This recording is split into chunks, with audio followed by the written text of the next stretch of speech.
It was raining in London on the evening of March 5, and so only a small crowd had gathered outside Mansion House, the official residence of the Lord Mayor of London, to watch the Duke and Duchess of Sussex arrive for an awards ceremony hosted by the Endeavour Fund, a charity that supports wounded ex-servicemen and women. As press photographers waited for the couple to dart from Land Rover to lobby, they had little hope of a great shot. Rain complicates flash photography, and the Duke and Duchess might be obscured by an umbrella. Luckily, Samir Hussain, who has frequently photographed the royal family, had an inspiration. Flashes of cameras in the crowd could create a dramatic backlighting effect, as in a studio shot, and other flashes might illuminate the faces of the Sussexes, Prince Harry and the former Meghan Markle. Hussain snapped a picture the split second that the couple, their arms linked under a single umbrella, turned toward each other and smiled. The image became instantly iconic. The pair gazed into each other's eyes with the insular complicity of newlyweds, unscathed by the rain falling around them like glittering confetti.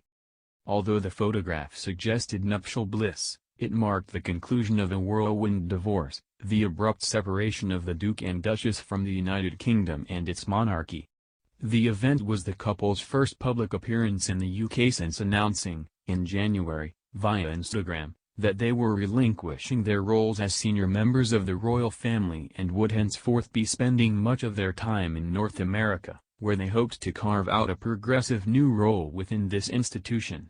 In the days after the Endeavour Fund event, the couple, who, amid alarm over the spread of the coronavirus, had left their 9-month-old son, Archie, in Canada, where they had been living, carried out their final engagements before formally stepping down from their official duties, at the end of March. The Duke and Duchess will no longer use the honorific HRH, which stands for His, or Her, Royal Highness, though they will retain the titles. In February, in Edinburgh, the person introducing the prince at a conference on sustainable travel asked him how he preferred to be addressed. "Just call me Harry," he said. The couple will also stop receiving income from the sovereign grant, the pot of public money allocated to the Queen and to family members who represent her in official roles. The sovereign grant currently amounts to about $100 million. The Sussexes have declared that they plan to work, with the goal of becoming financially independent, though for now, at least, they will continue to receive funding, reportedly amounting to several $1 million, from the Duchy of Cornwall, the property of Harry's father, Prince Charles. An indication of the kind of revenue streams they may explore came in February, when Harry traveled to Miami and gave a speech at an investment summit sponsored by J.P. Morgan. He spoke of the lingering trauma of his very public childhood and bereavement. And last year he signed up to produce, with Oprah Winfrey, a documentary series for television, on mental health issues. Winfrey was a guest at the Sussexes' wedding, which took place in May 2018, in Windsor. Markle, the former star of the TV series Suits, may resume her Hollywood career. At the end of March, the Sussexes relocated to Los Angeles. President Donald Trump greeted their arrival by tweeting that the U.S. will not pay for their security. According to royal experts, the only approximate modern precursor to Megxit, the term that was inevitably coined for the Sussexes' departure, was the abdication crisis of 1936.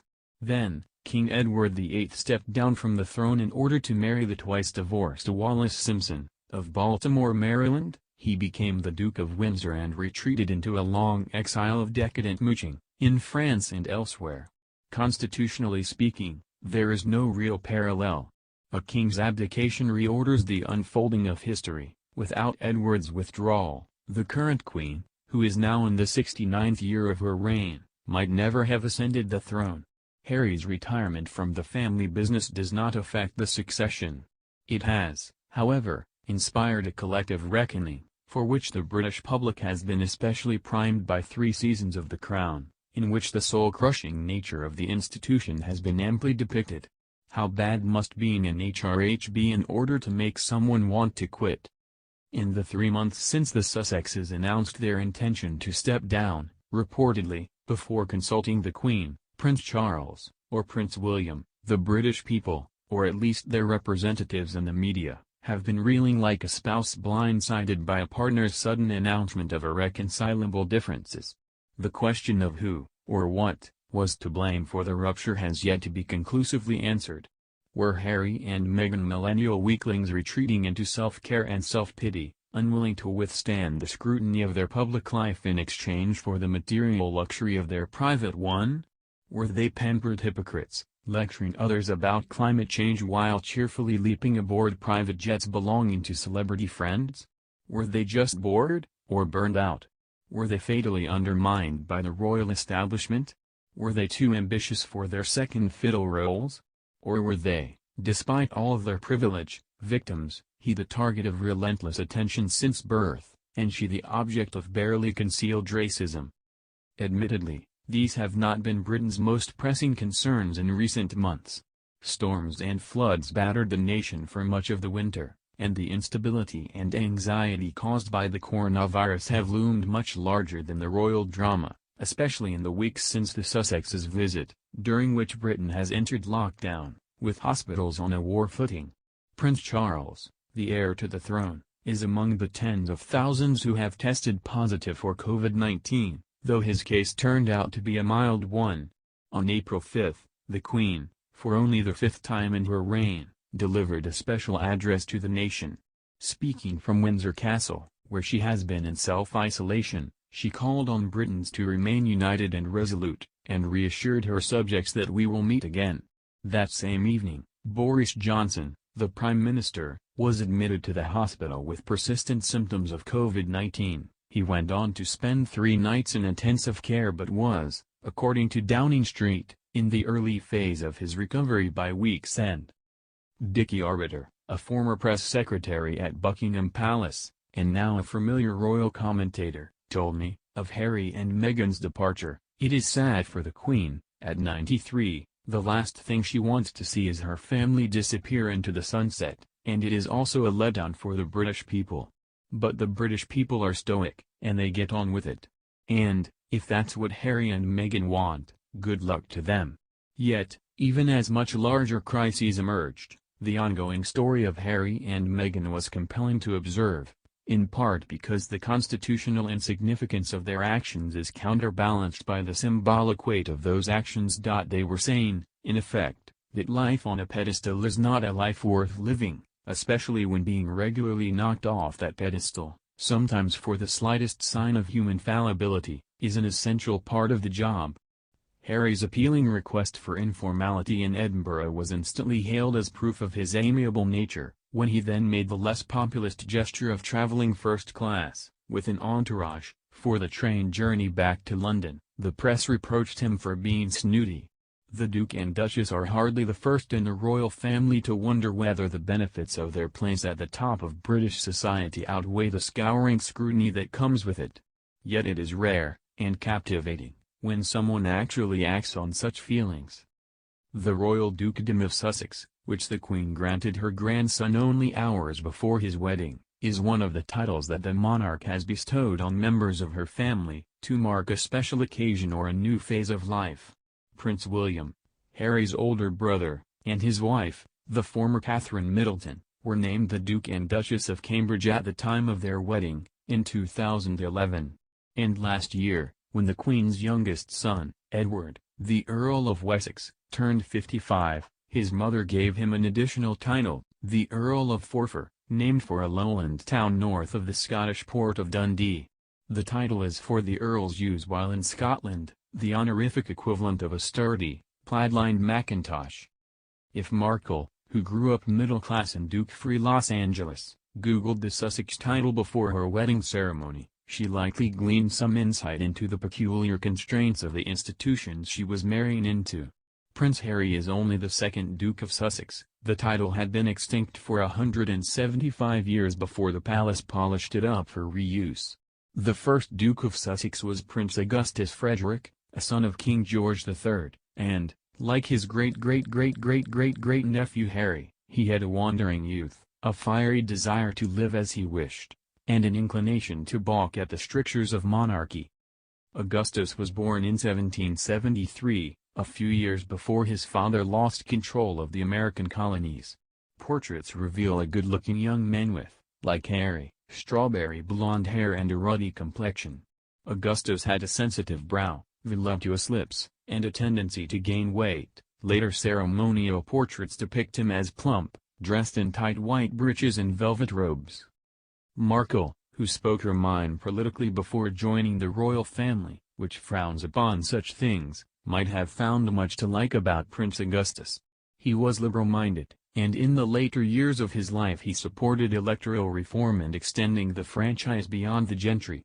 Before meeting Harry, Markle was a United Nations advocate for women, and campaigned for gender equality. Augustus was a royal patron of several charities, including the Jews' Hospital, in London's East End. He claimed that his philanthropic work had made him more aware than other aristocrats of the lives of ordinary British people.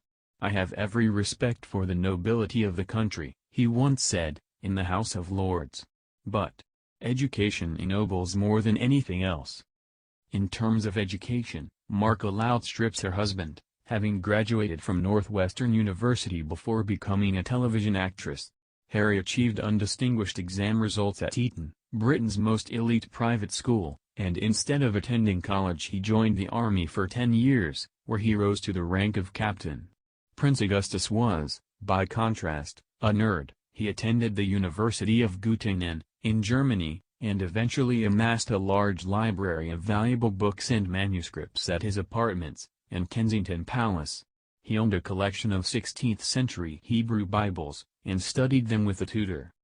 As the 9th child and 6th son of George III, Augustus, like Harry, was never in much danger of succeeding to the throne, and felt burdened by the limitations of being a mere prince.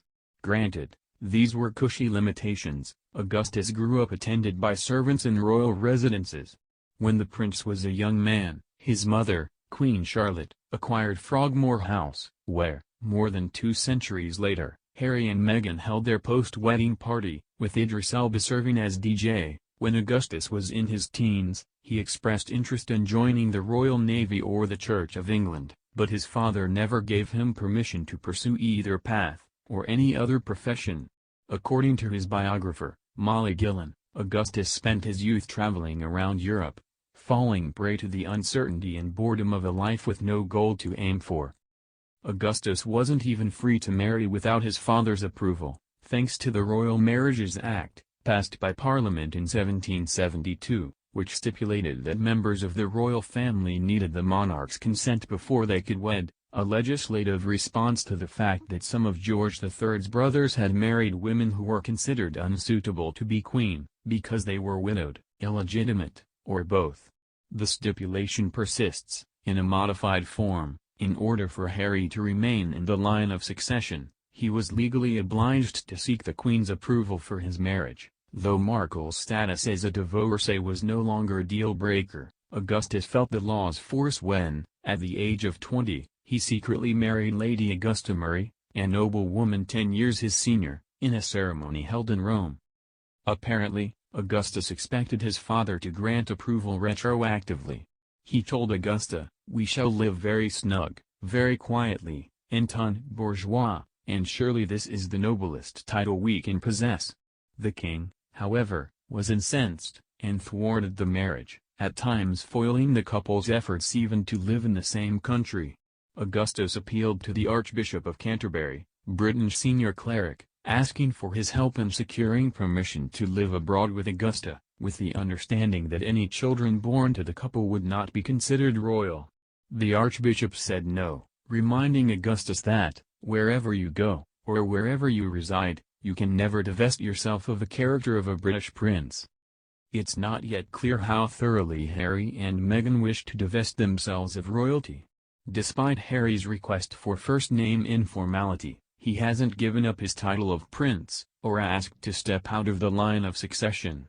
And though the couple have agreed to pay back the public money, reportedly, about $3 million, that was spent on renovating Frogmore Cottage, the Windsor Park residence that the Queen bestowed on them, they have shown no sign that they will give up her other wedding gift, the Royal Dukedom of Sussex. In January, they launched a glossy Sussex Royal website, intended to serve as a source of factual information regarding the workstreams of the Duke and Duchess of Sussex. Their Sussex Royal Instagram account has 11.3 million followers, 4 million more than that of the royal family. At the end of March, the couple indicated that they would suspend their social media accounts and their website, pending a redesign that will omit the word royal. But their brand seems robust enough to survive. Earlier this month, they revealed an intention to launch a charitable entity, Archewil, whose name was derived from Arch, the ancient Greek for source. The word was also the inspiration for their son's name. Harry and Meghan's exit has drawn attention once again to the question of what, exactly, the extended royal family is for. Prince Charles has expressed a desire to streamline the institution if, as expected, he becomes king. More junior family members will be shuffled off the public stage. He may have been thinking of the predicament of Prince Andrew, his younger brother, who recently stepped back from royal duties after a disastrous interview with the BBC about his friendship with Jeffrey Epstein, the late sex offender. Prince Andrew, like Prince Harry, had a distinguished military career, but he was less admired in his subsequent role as a business envoy for Britain. He had a predilection for expenses-paid travel that earned him the tabloid sobriquet Ermel's Andy. A distinguished British historian told me, in the old days, before the First World War, what you did with the secondary royals was marry them off into other royal families, and that gave them something to do. In the days of the Empire, you could send them off to go and be Governor-General, or to have a full-time military job. These days, being royal, but not being either the heir to the throne or the monarch, it's very hard to carve out a job. At the same time, the historian added, it's quite difficult ceasing to be royal. The Queen's daughter, Anne, the Princess Royal, first found purpose in equestrian pursuits. She represented Britain in the 1976 Olympics. She has since become a stalwart representative of the Crown, and is involved with more than 300 charities and other organizations.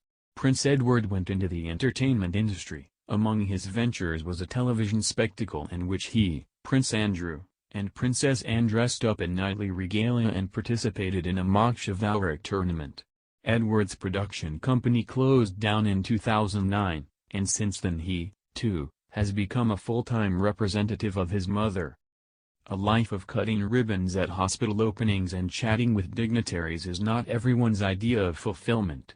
Nor is the job as easy as it looks, as Markle discovered during one of her first official engagements. At a garden party in Dublin, she endured a brief scandal after it emerged on Twitter that she'd told an attendee she approved of Ireland's recent decision to legalize abortion. Before Harry met Meghan, he had been in a couple of long-term relationships, but had expressed doubt about finding someone who was willing to be his partner. You ain't ever going to find someone who's going to jump into the position that it would hold. Simple as that, he said, glumly, in a 2013 televised interview conducted from his military posting in Afghanistan, after he had been photographed larking about, naked, in Las Vegas with female companions who had been willing to jump into other positions. In a televised interview that he and Markle gave in 2017, upon their engagement, Harry expressed gratitude for having found not just a wife but another team player. He added, with a nervous laugh, the fact that I know she'll be really, unbelievably good at the job part of it as well is, obviously, a huge relief to me. In a public appearance soon afterward, during which they met a group of Welsh schoolchildren, the pleasure Harry took in his new partner was evident. Everyone give Meghan a group hug, he told the kids, who mobbed her. As the Duke and Duchess of Sussex carried out their final round of engagements in the UK, even the most obdurate anti-monarchist had to concede that something was being lost with their departure. When Markle visited a secondary school in East London, she warmly greeted a 16-year-old student named Akar Okoye in front of an assembly hall filled with his peers. Okoye's cheeky response, "She really is beautiful, and yet," aptly summed up the Duchess's charisma and her gift for connecting, as did her wagging finger of amusement. Markle's initial projects as a working royal indicated that she plans to use her renown as a fashion and lifestyle tastemaker to draw attention to worthy causes. She quietly volunteered at the Hub Community Kitchen, founded by survivors of the Grenfell Tower fire, then contributed a foreword to a cookbook benefiting the group. In 2019, in collaboration with several British retailers, she helped create a line of clothes for smart works, an organization that helps unemployed women dress for job interviews. When she announced the project, she spoke of wanting to provide clothes that couldn't be mistaken for last season's rejects, like the 40 lilac-colored blazers she had found in the SmartWorks warehouse. At a launch event, Markle said, to approving laughter, "Now, don't get me wrong, it's a great blazer, and I'm sure, for someone, it's exactly what she wants to be wearing." She was really good at the job part of it. It was also hard not to appreciate how deftly the couple bid Britain goodbye. 2 nights after the Endeavour Fund Awards, Harry and Meghan appeared at the Royal Albert Hall, for the Mountbatten Festival of Music. Harry reminded Britons of his military service by wearing a scarlet mesh jacket bedecked with medals, including one from his service as a helicopter gunner.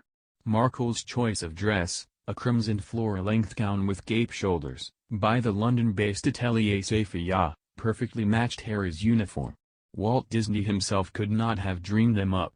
Indeed, Markle recently recorded the voice-over for a Disney documentary about elephant migration in the Kalahari, which is now available for streaming. The Royal Albert Hall event was likely the last time that Harry would be seen in that particular uniform, which indicated his position as the Captain General of the Royal Marines, a role inherited from his grandfather, Prince Philip.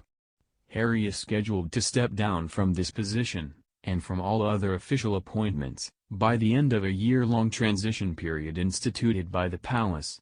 At that point, the mystery of royalty will be displaced by the more mundane sheen of celebrity. Not long ago, I met with Camilla Tominey, an editor at the Daily Telegraph, the conservative broadsheet. Tominey has covered the royal family, at various publications, for more than 15 years. In 2016, she broke the story that Prince Harry was dating an American TV actress. On the morning we met, in the lobby of Portcullis House, an office building that serves the Houses of Parliament, Tominey was sleekly put together. She was about to appear on TV, to comment on her other beat, Westminster, and she spoke with fluid assurance on the Sussex drama. When Meghan arrived here, she was really well received, Tominey told me. There was happiness and relief that Harry had found such an impressive woman.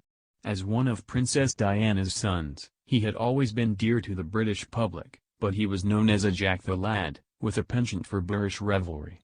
Too much army, and not enough prince, as Harry himself put it, in his post-Vegas interview. Tominey went on, when we wrote the story initially, it was kind of couched in how did he score this amazing girl.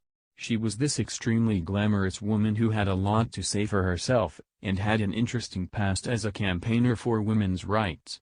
She was a woman who meant business, and it looked like she would be an instant asset to the royal family. Markle was an instant asset for reporters, too. Harry might have been expected to choose a well-born young lady whose life had been only gauzily chronicled in Tatler. Markle had an apparently bottomless online footprint.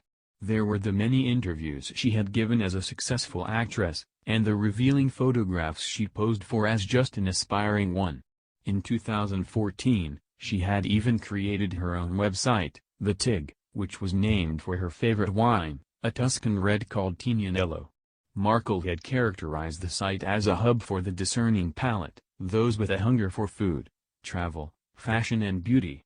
On the website, which was taken down after the couple's relationship became known, she and other contributors dispensed food and travel tips. One post touted the Fat Radish, a delightful and delicious British, yes, British, restaurant on Manhattan's Lower East Side, where Markle appreciated the Piquito crab gratin and the happy, bright vibe. She had also written more substantial essays, including one in Elle about her biracial identity. She described how her mother, who is African American, had been mistaken for her nanny when she was a baby, and how a teacher once told her to check the box for Caucasian on a mandatory census form, saying, "Because that's how you look, Meghan." Markle wrote that she didn't check any box, noting, "I couldn't bring myself to do that, to picture the pit in her belly sadness my mother would feel if she were to find out."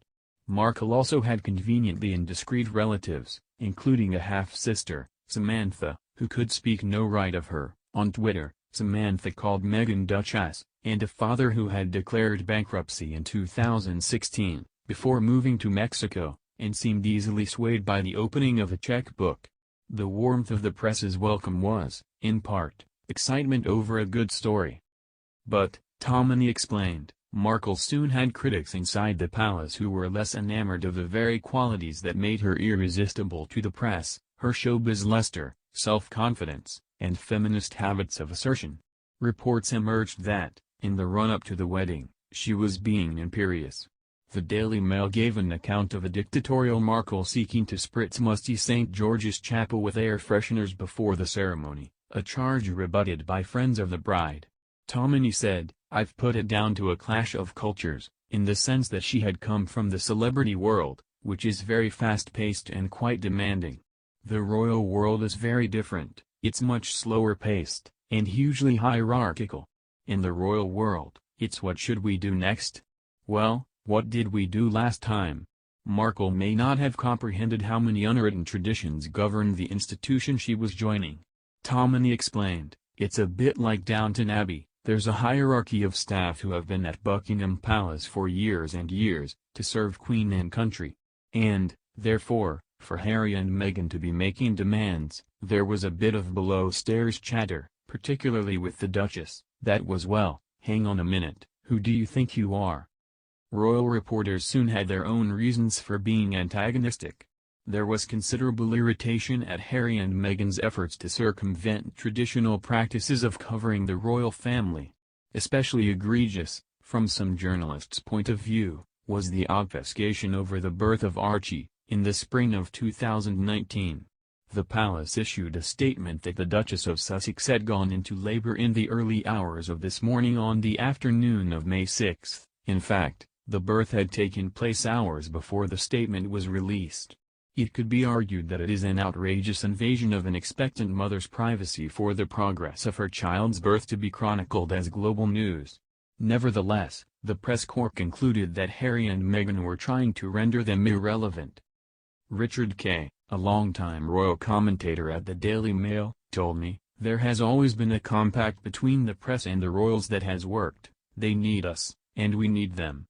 In the 80s and 90s, Kay covered Princess Diana, whose modus operandi was very different. She called broadcasters and newspaper editors or invited them to lunch, in the hope that, if they knew her, they would report more favorably on her. Prince Harry is about as likely to start inviting editors to lunch as he is to embark upon a PhD in astrophysics. The memory of Diana colors any discussion of Prince Harry. A few years ago, he began speaking in public about how thoroughly he had suppressed his grief following the loss of his mother, who died when he was 12, in a car crash in Paris, while being chased by paparazzi. In 2017, Harry gave an interview to Bryony Gordon, the host of Mad World, a podcast on mental health issues, in which he admitted that he had been very close to a complete breakdown on numerous occasions, and that he had sought professional help. Last fall, while the Sussexes were in Africa, on a foreign tour on behalf of the Queen, Harry and Meghan spoke with the journalist Tom Bradby. "Every single time I see a flash, it takes me straight back," Harry said. Markle revealed that she had been encouraging Harry, or H, as she calls him, to reconsider his impulse to press dutifully on. "It's not enough to just survive something, right?" she said. That's not the point of life. You've got to thrive." Judging by Harry's recent remarks, it appears that, in the years since his mother's death, Markle was the only person close to him who persuaded him to exchange a stiff upper lip for a trembling lower one. In a documentary that aired in July 2017, 20 years after Diana's death, Harry made the startling admission that, after her funeral, he'd cried maybe only once. A person's motivations for falling in love are often mysterious, but it seems evident that Markle not only showed Harry the compassion he'd been deprived of when Diana died, she also gave him an opportunity to serve as the protector he hadn't been able to be for his mother. Before the African trip was over, the news broke that Markle was suing the Mail on Sunday for publishing portions of a letter she'd written to her father. According to Markle, the extracts, which quoted her telling her father that his actions have broken my heart into a million pieces, were misleading, and constituted both a breach of copyright and a violation of privacy. The newspaper is contesting the lawsuit, In a forceful statement, the Duke complained that Markle was being subjected to ceaseless criticism, and expressed a fear of history repeating itself. He wrote, "I lost my mother and now I watch my wife falling victim to the same powerful forces." Harry shares a temperamental kinship with Diana, Tammany told me. He seems genuinely enthused by charitable work, and has a rapport with children. "He is one of the most impressive royals I've seen in action," she said. "I remember being in a hospital with him, in Barbados, with profoundly disabled children, and he was so good with these kids. I just said to myself, he's the real deal. He's got the touch, his mother's touch." In 2014, not long before leaving the military, Harry helped create the Invictus Games, a sports competition for wounded ex-servicemen and women. In their royal roles, the Sussexes were expected to follow Diana's emotive, empathetic model, providing a counterpoint to Prince William and his wife, Kate Middleton, the Duchess of Cambridge, whose public persona has been closer to that of the Queen, irreproachable and inscrutable. The Duchess of Cambridge, after experiencing considerable vilification in the early years of their relationship, she was called Waity Katie, on account of the decade it took the couple to get to the altar, is now widely cherished, but she remains something of a blank screen. The novelist Hilary Mantel, in a subtle essay about royalty and femininity, called her gloss-varnished. Tammany noted that Harry's restlessness with his prescribed destiny predated his marriage. In 2007, he publicly expressed a wish to move to Lesotho, where he had founded Centiball, a charity for children with HIV. Tammany said, "This idea that I don't like that part of me is owned by the public, we can all sympathize with that," adding, "I wouldn't want to be part of the royal family for all the tea in China." The thorniest aspect of Megxit has been the debate over whether criticism of the Duchess was motivated by racism. Reporters who cover the royals are indignant at the suggestion, and like to note that Harry himself used to be accused of racial insensitivity. In 2005, he notoriously wore a Nazi outfit to a native and colonial-themed party. Tammany said, "This narrative of the press and the public have been attacking us, and there is a racial undertone, and Prince Harry talking about unconscious bias. People are scratching their heads and saying, well, last time I checked, nobody I know ever dressed up as a Nazi for a fancy dress party." Dickie Arbiter, the royal commentator, told me, "For goodness sake, the Queen is head of the Commonwealth, and the majority of the Commonwealth is other races, African, Asian, you name it. The fact that some of the Queen's best subjects are black is perhaps not the strongest defense of the royal institution, which is notably lacking in diversity." Princess Michael of Kent, who is married to one of the Queen's cousins, retired a favorite black myrrh brooch, featuring a gilded image of an African man, only after being publicly criticized for wearing it to the Christmas banquet at which Prince Harry first introduced his fiancée to his wider family. Whatever Princess Michael's views on race may be, the fact that nobody at the palace had told her to bin the brooch years earlier suggests a culture of obliviousness. Not all the scorn leveled at Markle has been racist, some of it has been merely anti-American. When Alison Pearson, the Telegraph columnist, derisively took note of the Duchess's newly widened smile, she was partaking in a long-standing British tradition of equating American dental hygiene with American cultural inferiority. Yet some of the coverage of Markle has unequivocally been racist, with the gutter tone set early by a Daily Mail headline, in November 2016, announcing that Harry's girl is, almost, straight outta Compton. The accompanying article claimed that the Los Angeles neighborhood where Meghan's mother, Doria Ragland, lived was plagued by crime and riddled with street gangs. A double standard was clearly in effect for Markle. In 2011, nobody at the palace seems to have complained when Kate Middleton scented Westminster Abbey with orange blossom candles. Even positive commentary about the Sussex marriage, or celebrations of Markle's charms, was often racially inflected.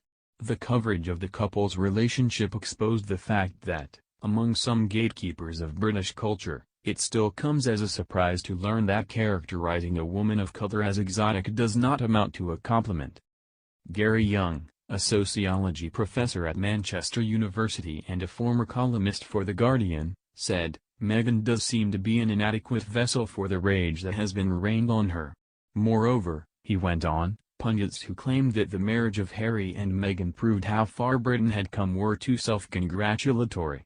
Mixed-race relationships are neither new nor rare in Britain, and so it shows how far behind the royal family is, if anything, Young said. Much like President Barack Obama, Markle is a singular figure who was misguidedly heralded as a representative symbol of progress. On a very basic level, she doesn't come from our nation's dysfunction, Young noted. In the UK, the legacy of the nation's colonial history is omnipresent, and there is a less well-established black middle class than exists in America. Young said, most black Britons of Meghan's age, their grandparents or parents would have been bus drivers or nurses or train drivers. They would have had working-class jobs, and the royal family never marries anybody with a working-class background. The Duke and Duchess of Sussex made their final appearance as active members of the royal family on the afternoon of March 9, at the 62nd Annual Commonwealth Service.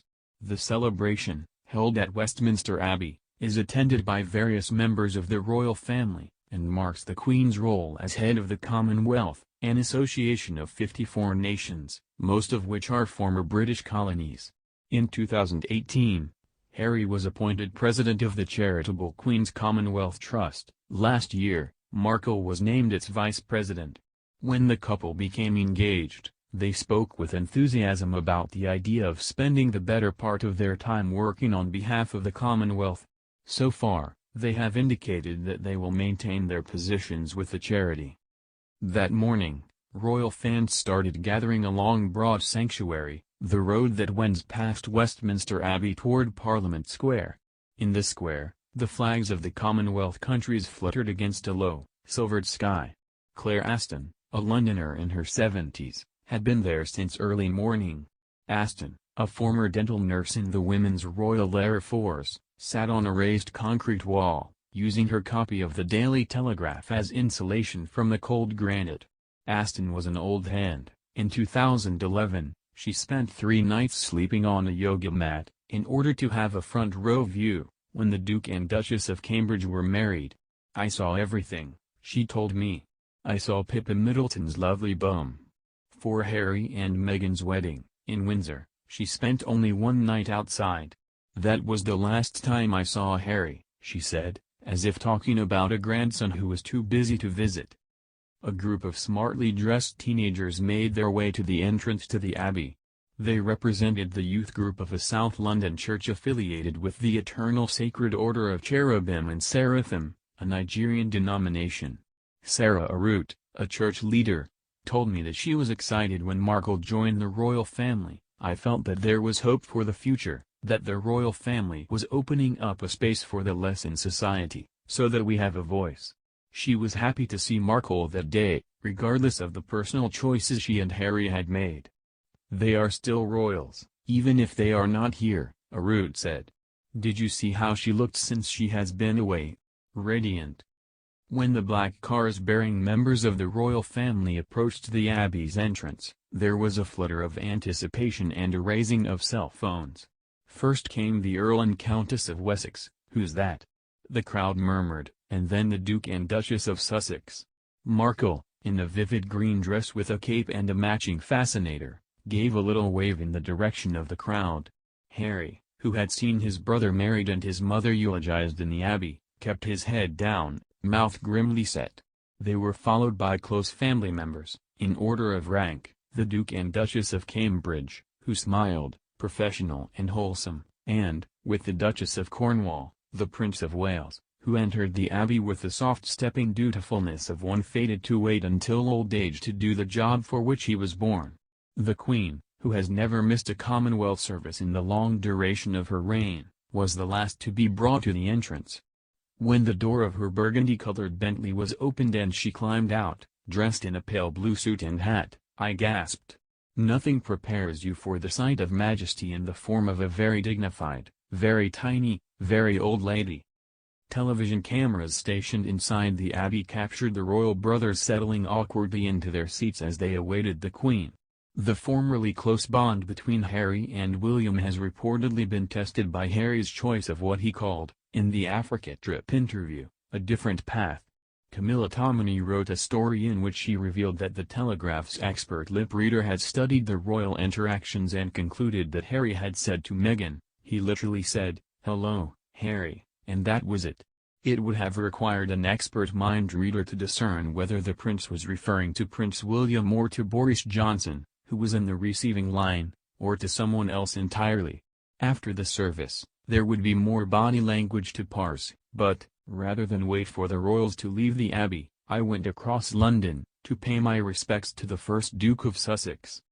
Prince Augustus Frederick was offered the title of Duke of Sussex by his father in November, 1801, not as a recognition of his marriage to Lady Augusta but as a reward for giving her up. The couple had been forcibly estranged for almost the entire course of their marriage.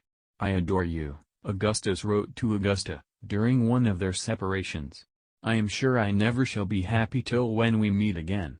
Things changed in the 8th year of the marriage, when Augusta gave birth to a baby girl, and the Duke came to believe, mistakenly, that he wasn't the father. "What has been so long wished for has at last come to pass," he wrote to his brother, the Prince of Wales. "We are to meet no more." Augustus gave up Augusta, but he didn't stop challenging the expectations imposed on a prince. After Augusta's death in 1830, he married a second time, again in contravention of the Royal Marriages Act. "In for a penny with your father's face on it, in for a pound." His second wife was a widow, Lady Cecilia Underwood, with whom he lived in discreet contentment. Cecilia wasn't permitted to take the title of Duchess of Sussex, but Queen Victoria, who ascended the throne in 1838, showed mercy, as only a queen can, by giving her a different title, Duchess of Inverness. Augustus was the young queen's favorite uncle. He gave her away at her wedding, to Prince Albert, in 1840. Augustus was popular among the British people, too, and when he died in 1843, crowds lined the streets to pay their respects. The London Times praised him as a prince of the blood who had the courage to break a stupid law. Augustus's distaste for royal conventions continued beyond the grave. He was granted his request not to be buried in St. George's Chapel, where, almost 2 centuries later, Harry and Meghan began the tumultuous adventure of their married life. Instead, Augustus was interred in a public cemetery, in Kensal Green, in West London. Another of Victoria's uncles, King Leopold I of Belgium, wrote to the Queen to express his disapproval, arguing, "All princes must stick to their own caste. I do not like the affectation of the contrary." By the time I arrived in Kensal Green, rain had begun to fall. The cemetery, which was virtually deserted, is wedged between a busy road and a pair of derelict gas holders. A potholed dirt path was edged by neglected burial plots and mausolea. No signs indicated the way to the Duke's grave, but close to the Anglican chapel at the heart of the cemetery I found it, an unshowy granite tomb. Lichen grew on the stone, and the inscription was almost illegible. But on one side of the tomb I could make out His Royal Highness Augustus Frederick Duke of Sussex, and on the other the name of the Duchess of Inverness, who had been buried beside him after more than 3 decades of widowhood. The place felt forlorn, especially after the pomp and circumstance of the Commonwealth celebration. But simplicity was what the Duke had wanted. He had decided, in his own way, to carve out a progressive new role within the institution of the monarchy. He was, the Illustrated London News approvingly reported, the first of a royal race who has chosen to lay his bones in one of the cemeteries of the people.